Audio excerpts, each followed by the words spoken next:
DJ and PK, it's 97.5 the KSL Sports Zone.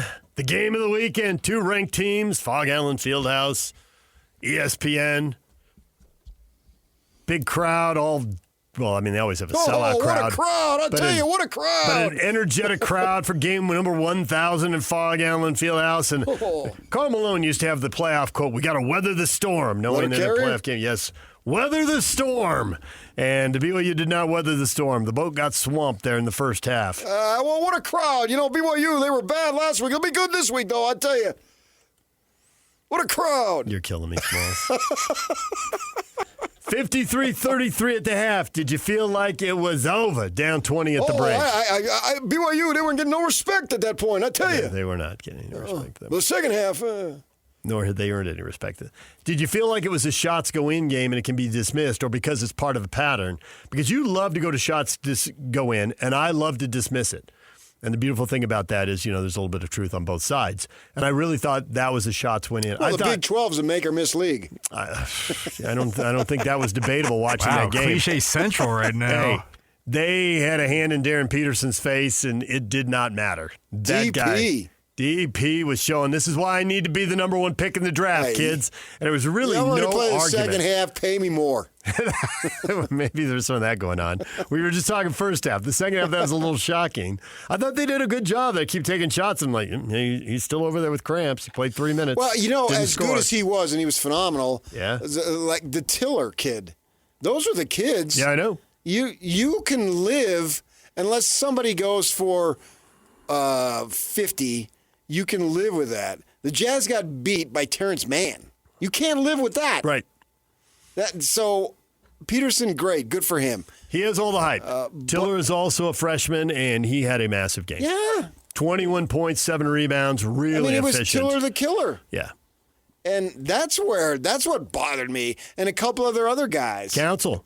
Yeah, Craig Council. Not Craig Council. Melvin Council Jr., who's on his third team in 3 years. This is the new college basketball. Mm-hmm. And he bounces around, but he had a really good game. Well, the guards are experienced, but not at Kansas. 15 points, 6 rebounds, 6 assists, and only 1 turnover. That's just an outstanding game for him. It is, yeah. I think that's where BYU has a little bit of trouble, because they got Kennard Davis against Arizona, but it's been a while since somebody rose up and played better than what he's playing, what he's capable of playing. They don't have that. And he was 1 of 6 shooting in 14 minutes. Yeah. They mixed it up. They tried different guys. Nobody really did anything. It's 3 and you always hear 3 and D. Here it's 3 and no O. And Kata can get a few putbacks, but I'm not going to criticize him whatsoever, because he gave him 9 though. That's what I was talking about a week or two ago. He lays it out on the line every game. But he does need to have the mindset of get ahead of, outrun your guy on the break, get the offensive rebound put back, make yourself available for the alley-oops and all that. And he did. He had 9 points, 7 boards. I think he's playing at the level he's capable of playing. I agree. That was. But you're going to need the other guys. The first half was so weird because AJ didn't take a shot until under 12 minutes. They'd already had 2 media timeouts because they go every 4 minutes. And he hadn't taken a shot. Now, I want to say, well, good on you for not forcing it, but you didn't take any shots. And their whole plan was... And against Arizona, it looked like he was forcing it. They're going to swarm him and take away his opportunities and make him make tough shots and make somebody else beat you. Well, then BYU needs to get him in position to take those shots. Agreed. Run 5 picks. Do whatever you got to do. And if they're going to, whatever you call it, whether it's whether a team comes at you with a zone and 2 guys cheat towards him, or whether it's man, every time he goes off a pick, that guy doubles, whether it's purely a double, whatever, somebody's got to be open.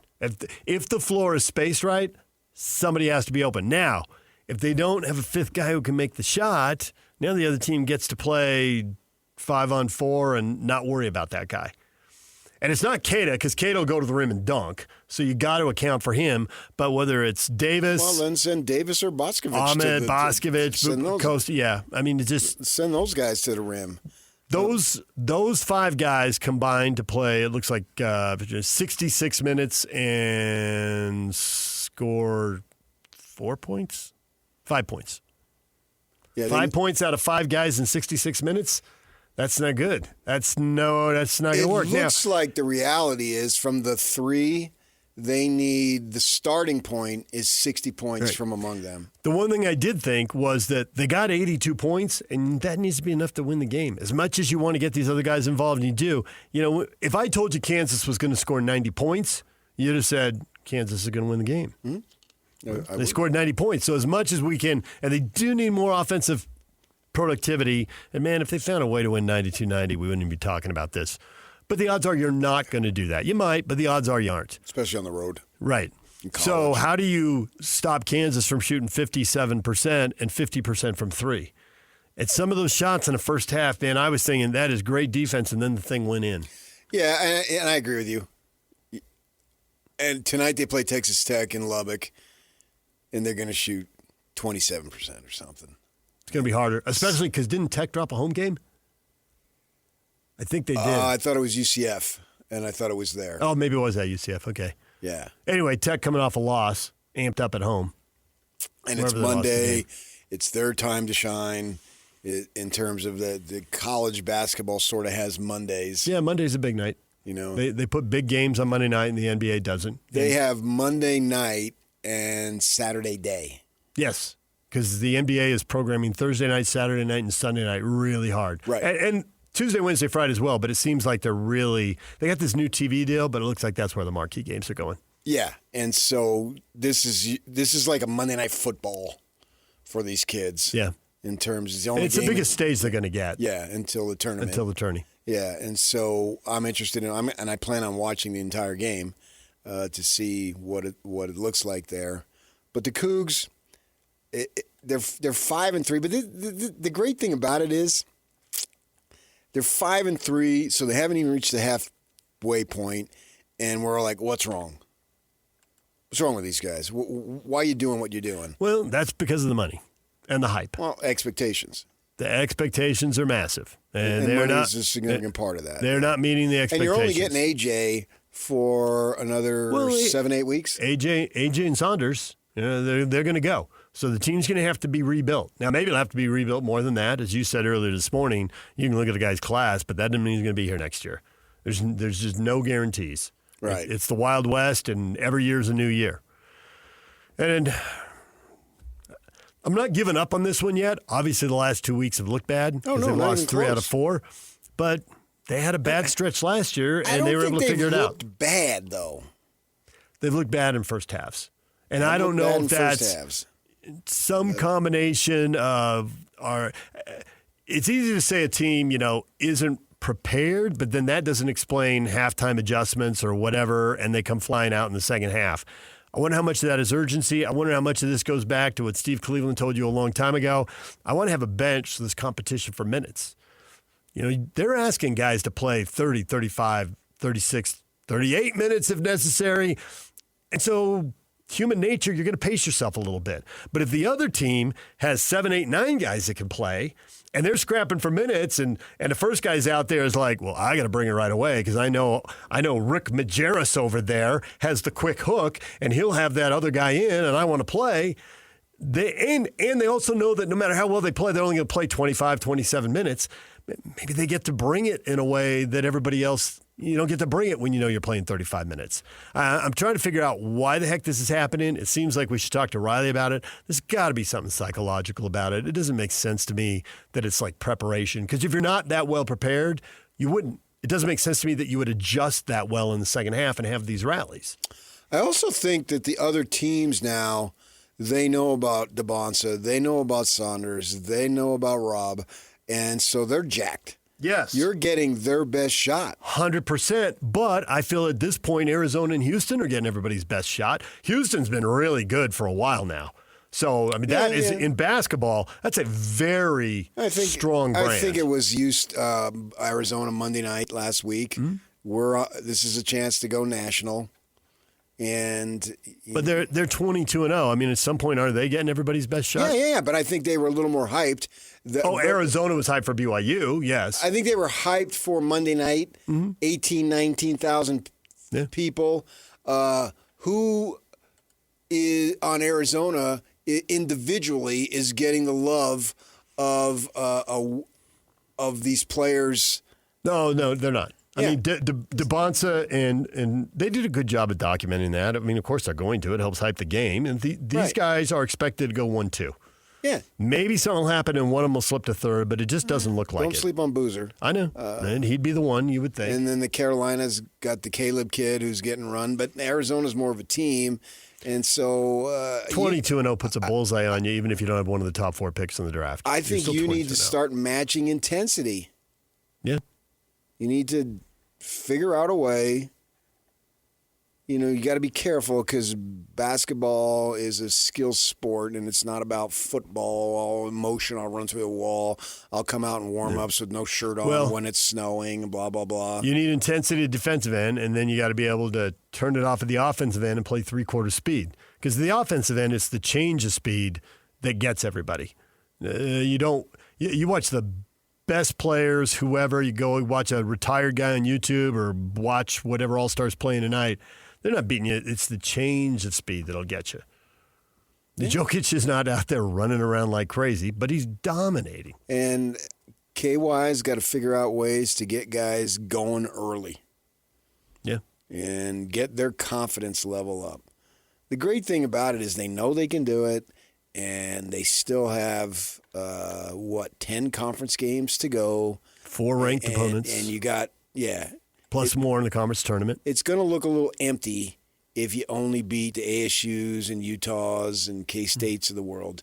You need to beat some ranked teams. Texas Tech. And you've got those teams coming up. Yeah, and they're both coming in.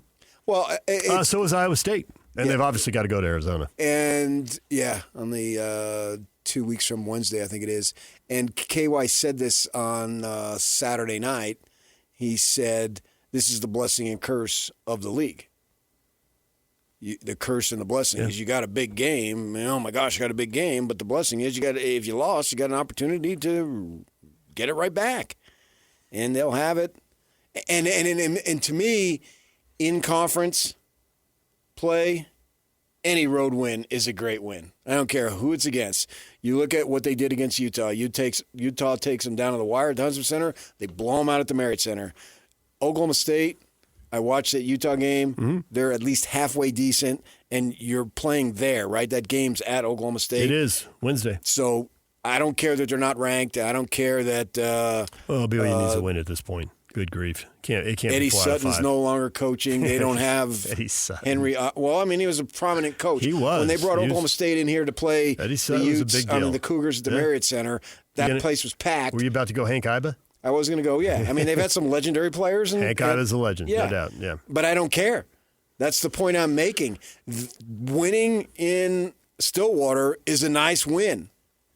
Winning on the road in college hoop, that's my specialty. I've been on the road with both Utah and BYU for years, and I know I don't care where you are, it's difficult. And getting that thing, get that win, then come back and see what you can do with Houston. We'll come back here a week from today, and you have the potential for all to be right in the world. DJ and PK, when we come back, everything you missed in this show, no Jazz All-Stars. We will get to that coming up. And the Mammoth, man, what happened? No swag. They had it. 2 games later, it's gone. We'll get to that next. Stay with us. Whirls around and down. 97.5, the KSL Sports Zone is your exclusive home of the Utah Jazz. And we want to send you to the Delta Center to see the Jazz in action. Listen every Tuesday for the Jazz Ticket Tuesday Sounder at 30 past the hour, every hour, all day long. And if you're caller number 12, you'll be on your way to an upcoming game. Buy one, you'll get one free. It's Jazz Ticket Tuesday, every Tuesday throughout the NBA season on your radio home for the Utah Jazz. 97.5, the KSL Sports Zone. Not enough. There's no doubt about it. I don't think we have any swagger right now. I don't think we have any kind of execution. And that league, if you feel sorry for yourself, everybody will step on your throat, and nobody will let you get back up. So there's no feel sorry for yourself. You're the best player of the team. You have an opportunity to be a difference maker, and you need to do it. You need to hone your confidence, and you need to hone your play. And we need to be better in those situations.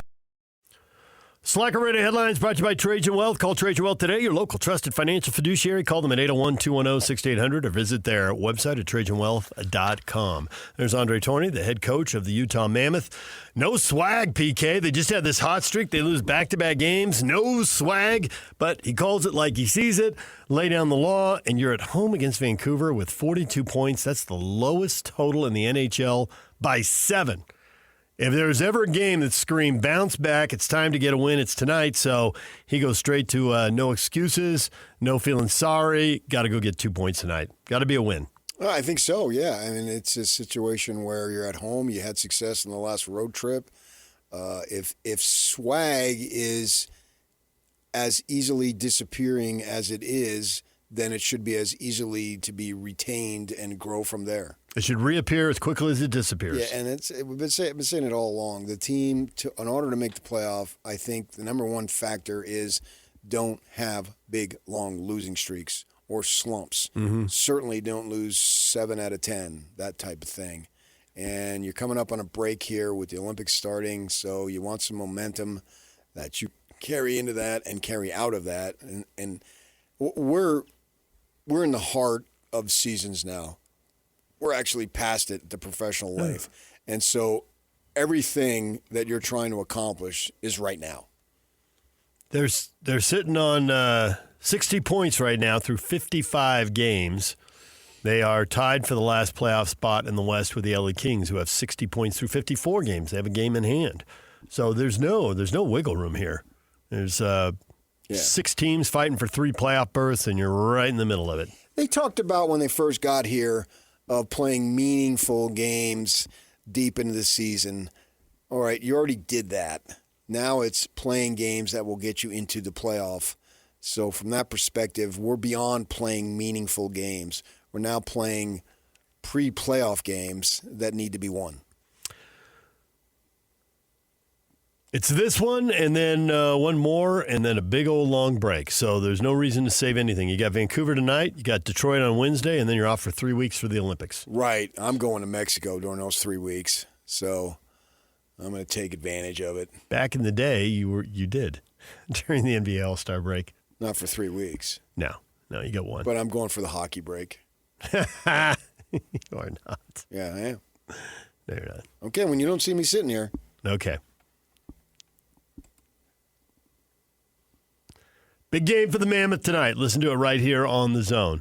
As far as your Utah Jazz, a little defense, PK. Bryce Sensabaugh took a charge. They didn't give up very many points in the paint. They did give up a ton of turnovers, as we just heard in the last Jazz update. And it is 107-100. So that's awesome. Now do it again. And do it again. And Toronto's a decent team, 4th in the East. Yeah, the East is pretty weak. The East is weak.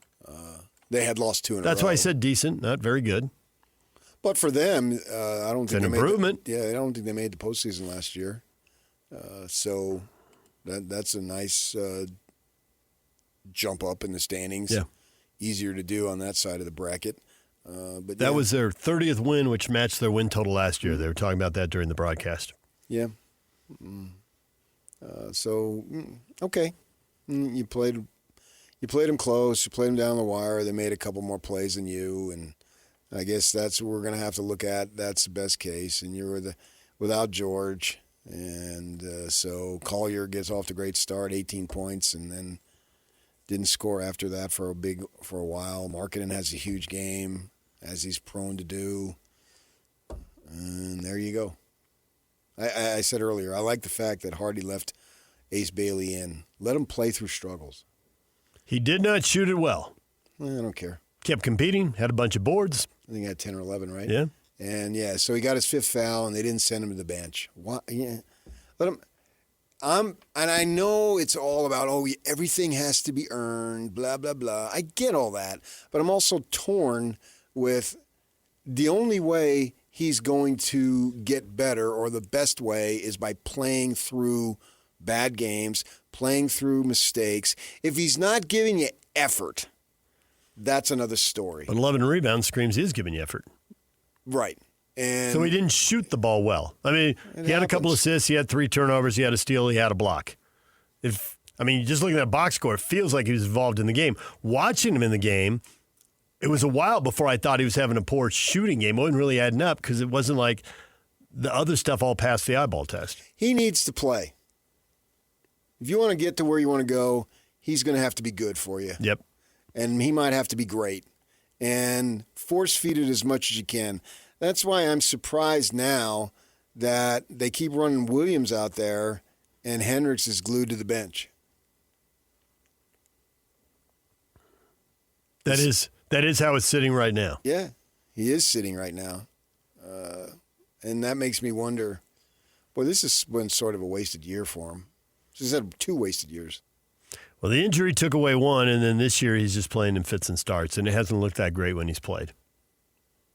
But, to your point about... Now you're giving Cody is... Yeah. I mean, Cody, the bar was so low last year that anything he does is better. But he's not exactly wowing you. No. He's gone from... That reverse dunk he had 4 games ago was awesome, but I'm over that. He's gone from completely outclassed to... kind of floats in the game. Sometimes he makes a play and stands out, but sometimes he's just going up and down the court. Yeah, is he in the game? Like you have to ask yourself. Yeah. He's not making the wow plays very often. Yeah. As long as they keep giving Severino Malahulak 30 minutes, I'm okay. He did get 30 last night. I'm okay. Yeah. Okay. Did you say Severino Mahulak? Yeah, he just makes stuff up. You just have to let it go, Yak. I just love the different iterations. I can't remember this guy's name. Svi is easy to remember. Mikhailuk. But that's a nickname. I'm not at that level with that man yet. You've had so many nicknames. Who do you not have a nickname for? Severino Malahulak. I just told you. You teed that one up for me. You're welcome. I don't know him personally. You always said you love a good straight man, so you know. I'm not criticizing you. Sounds like it. I'm saying I'm happy when he's getting 30 minutes a game. Taylor Hendricks got the big old DNP coach's decision. 0. Right. And Phil Bowski only played 9. Cody played 20. But Markkanen coming, when Markkanen sits, which I'm sure we're going to have more of, then that'll open up more time for all those guys. Yeah, but even go look at the DNPs under Hendricks. It doesn't seem like he's getting it. Well, it doesn't open up time for all of them. I don't think they want to play. Can't open up 5 minutes? Well, I don't think they want to those 3 guys. I don't think we're going to see a lot of time where 2 of those 3 are on the court together because they don't spread the floor. Who cares? Well, if you want to lose, there is that. But it makes it hard for the other guys to develop when all of a sudden they're playing 3 on 5. I don't need Markkanen to develop. Keontae, Ace, Collier, Clay. I mean, anybody else is going to be in the game. George doesn't need somebody on the team to develop. He's got the ball in his hand. Get out of his way. Well, and he may be sitting a lot down the stretch, too. And it's quite convenient. I mean, if they'd had all their guys, maybe they'd have won. Who do you think I'm going to Mexico with? Keontae George? Yeah. Oh, nice. He's popping. Who will come as news to him? He's got the cash. He will be surprised by this development, but sure. Why hasn't anyone notified him? Did I sign off on this? I can guarantee you didn't. The 2 of us will be down there. Yeah. I'll work him out in the morning. We'll go play golf. I'll work him out in the morning. I can rebound for him. Okay. I'm old, but I can still catch the ball, throw a nice little bounce pass. Nice. Very fundamental. Yeah. I can say, that a kid, way to go, looking good, Cat. Tim Duncan was the big fundamental. You'll be the old fundamental. And then when he's done, I'll say, bring it in. Bring it in. Good job, man. Take it easy. Nice one. Now we're going to the beach. Yeah, go get cleaned up. We'll go get some tacos. Pool day or beach day? They're only like 50 yards apart, so it doesn't really bounce matter. Back and forth.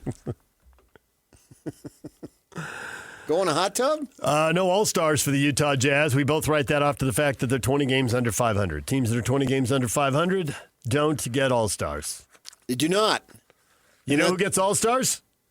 The top 10 in the West. Top 10 in the West. If you have a top 10 team in the West, wow. Bottom 5 in the West, nothing. You'll get nothing, and you'll like it. Is Portland in the top 10? Portland is 10th. Oh. Just barely slid in. Yeah. Nobody got 3. That was the other thing I noticed. And actually, the Clippers are 9th, and they don't have anybody. So So the All-Stars went to the top Well, they 8. figured Leonard was going to tell him no anyway. We're waiting to see if he goes, if there's an injury, if someone drops out They here. may go Harden. Yeah, either one of those guys. I mean, Kawhi's been on fire. I would think he'd be the pick first, but The most important thing is the Jazz are approaching players with all-star caliber play. Jamal Murray will be making his first All-Star appearance, which seems like that's 4 or 5 years too late. He's been All-Star caliber for a long time. Don't worry about whether you get picked or not. Play at that level, especially in the playoffs. Win a championship like Jamal Murray did, even without being an All-Star. In Denver, overlooked, snubbed. Not that it's a small market, because it's not, but it's not a glamour NBA destination, and they were taking the Joker. Well, it's smaller. But why not take 2? Yeah, they call Phoenix. It's not a big market. I mean, why not? It'd take you 2 hours to go from one end to the other. That's big enough. It is big enough. Yeah. You can, and the great thing about Sun's got Booker in, right? That's their guy. Yeah, and he's deserving, obviously. You could argue that Brooks deserved some consideration. Yeah, nobody got 3. Even OKC only got 2. Well, Williams has been out a bunch. He has. He didn't start the until season. way late. Yeah. Cody's older brother. So I think that's why there's not enough GPs there for him. And then when you come back, you normally don't come back at peak performance. It takes a little bit. Yeah. So I understand that. Well, we'll see if Markkanen gets in as a replacement. If they have enough of they need 8 guys for the foreign team, right? And Giannis is going to have to be replaced. I don't even know the format. What's the format? Apparently, there's 3 teams of 8 now, and 2 of them are U.S. teams, and one's going to be international players. Although there's a bunch of international players, so I don't know that they're going to be that short. I mean, Murray's Canadian, right? SGA. Yeah, but that's weak. I get it, but I think they're still going to play in the international team. They're not going to play in the U.S. team. It's like the baseball classic. I saw the Diamondbacks got a kid, Alec Thomas, plays center field for him. Mm-hmm. Nice glove, kind of weak bat. He's going to play for Mexico. Grandparent? Girlfriend. Girlfriend.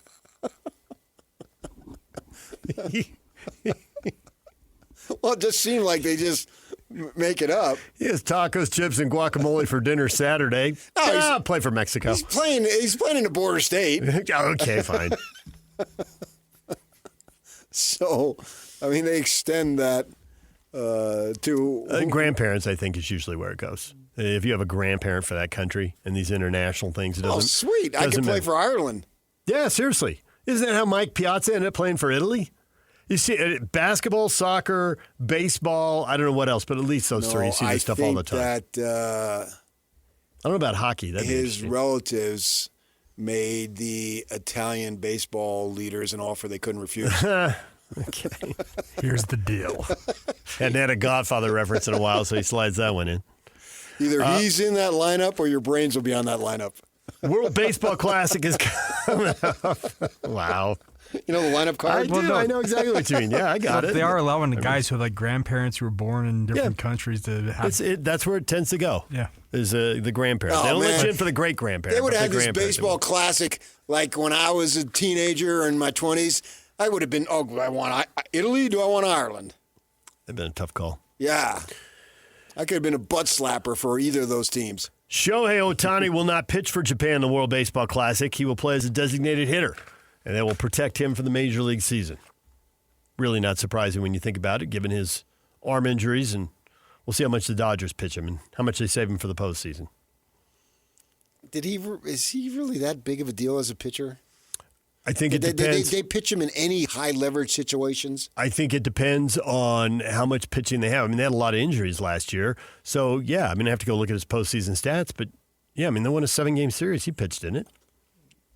Unless I'm completely blanking out on it. I'm talking about the highest levels.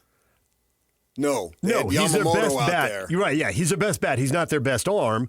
But if you need 3 starters, depending on what they've got, he can be one of your top 3 starters.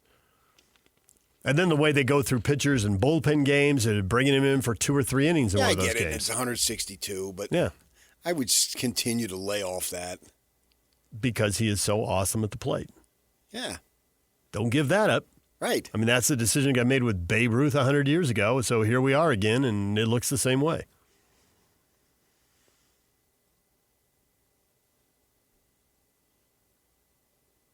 All right, anything else, PK? I think Justin Rose. 45-year-old Justin Rose, 23 under, lapping the field, breaking Tiger Woods' record at Torrey Pines.